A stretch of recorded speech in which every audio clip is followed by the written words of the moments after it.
இன்னைக்கு நம்ம பார்க்க போகிறது ஏகபரிமாணம் அட்வான்ஸ் ஃபிசிக்ஸ் ஏகபரிமாணங்களை பற்றி பார்க்கலாம். முதலாவது இதில் ஈக்குவேஷன் எப்படி எடுக்கிறேன்னு பார்த்தோம். அதுக்கு பிறகு வரவில்லை இதில் கேள்விகள் வந்தால் இது செய்யலாம் சொல்லி ஒரு துணிக்கையில் பிடி கிராஃப் நாங்கள் வந்துருக்கோம். இது மீட்டர் செகண்ட் இது நேரத்துக்கான கிராஃப் வேகம் நேரம் ஆரம்பத்தில் ஒரு துணிக்கை நான் கருதுகிறேன். துணிக்கையோ ஒரு வாகனமோ இதை அந்த வேண்டாம் குறிப்பிடணும். பாயிண்ட் ஏ இல்லாதனுடைய வேகம் யூவாகவும் அதே சந்தர்ப்பத்தில் பாயிண்ட் பியை அடையும் போது சேம் அதே வெஹிக்கல் வேகம் யூவாகவும் பிரித்து அழிக்கப்பட்ட இந்த பி சமன் 0ஆகவும் இதே இடத்துல பி சமன் டி ஆகவும் நம்ம கருதுவோம் சொன்னால் இடைப்பட்ட தூரத்தை சொல்றேன். பாயிண்ட் ஏக்கும் பாயிண்ட் பிக்கும் இடைப்பட்ட தூரம் எஸ்ன்னு சொன்னால் இப்போ இதுக்கான வேக நேர வாய்ப்பு வரணும்னு சொன்னால் வந்து பி சமன் 0ஆக இருக்கிற சாதனத்தில் வேகம் யூ ஆகவும் அது இந்த சந்தர்ப்பத்தில் வேகம் பி ஆகவும் காணப்படும். அதுக்கான வேக நேர வரைப்பு இப்படிதான் அமையும். அப்போ வேக நேர வரைப்பில் நமக்கு தெரிஞ்சு கொள்ள ஒரு விஷயம் என்னன்னு சொன்னால் வேக நேர வரைப்பின் படித்திறன் ஆனது 6 முறைகளை தரும். அதே சந்தர்ப்பத்தில் இடப்பெயர்ச்சியை நேர அச்சும் வேக நம்ம கிராஃப் அமைக்கிற புள்ளியும் அமைக்கிற பரப்பளவை இடப்பெயர்ச்சி தரும். ஆகவே நம்மளுடைய ஆரம்பத்தில் தெரியும் ஏ சமன் பி மைனஸ் யூ ஓவர் கொடுக்கப்பட்ட நேரம் எஸ் சமன் நம்மளுக்கு தெரியும் u plus p of into u plus v into p. முதலாவது ஈக்குவேஷன் இரண்டாவது ஈக்குவேஷன் நம்ம இது ரெண்டுமே தெரியும். இது ரெண்டுல இருந்தும் நம்மளுக்கு அடுத்ததாக நம்ம வந்து வரலாம். இந்த சமன்பாட்டிலிருந்து ஒன்றில் இருந்து நாங்கள் வருகிறோம் ஏ சமன் B minus you over P. ஆகவே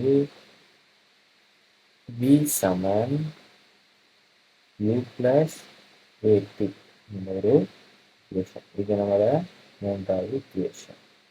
அதே மாதிரி 3,4 நம்ம ஒரு முடிவுக்கு வருவோம். நான் அதை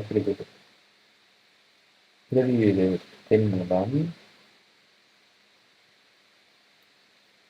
சமன் ஆஃப் யூ பிளஸ் பி நேரத்துக்கு பதில் நம்ம போடுறோம் வி மைனஸ் யூ ஓவர்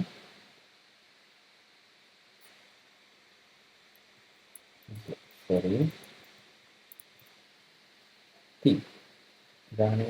ஆகவே சமன் ஆஃப் யூ பிளஸ் பிக்கு பதிலாக U plus A T into D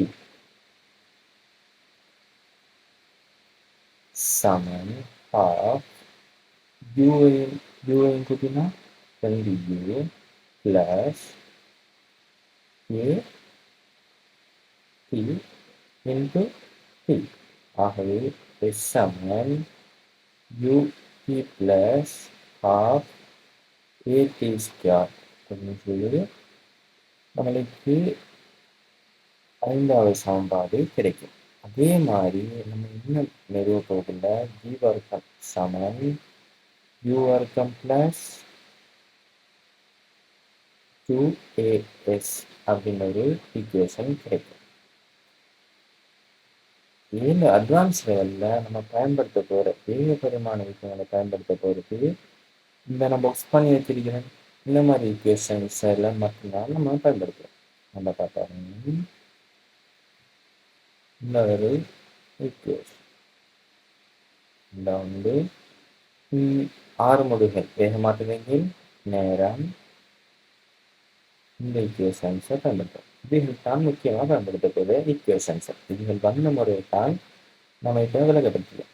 B வர்க்கம் சமன் யூ வர்க்கம் ப்ளஸ் 2as இல்லை, நேரம் இல்லை. இப்போ நேரத்துக்கான இதை நம்ம இதில் பிரதிட்டோம், பிக்கு பதிலாக நேரத்தில் பிரதிடுவோம்னு சொன்னால் இந்த ஈக்குவேஷன் நம்மளை எடுத்துக்கிறது. அப்போ இதுகள் தான் நமக்கு வந்து ஈக்குவேஷன் தான் இருக்கு. அப்போ அடுத்ததாக நம்ம இந்த ஈக்குவேஷன்ஸை பயன்படுத்தி செய்யப்படுற எக்ஸாம்பிள்ஸை பார்ப்போம், உதாரணங்களை நம்ம பார்க்க போகிறோம்.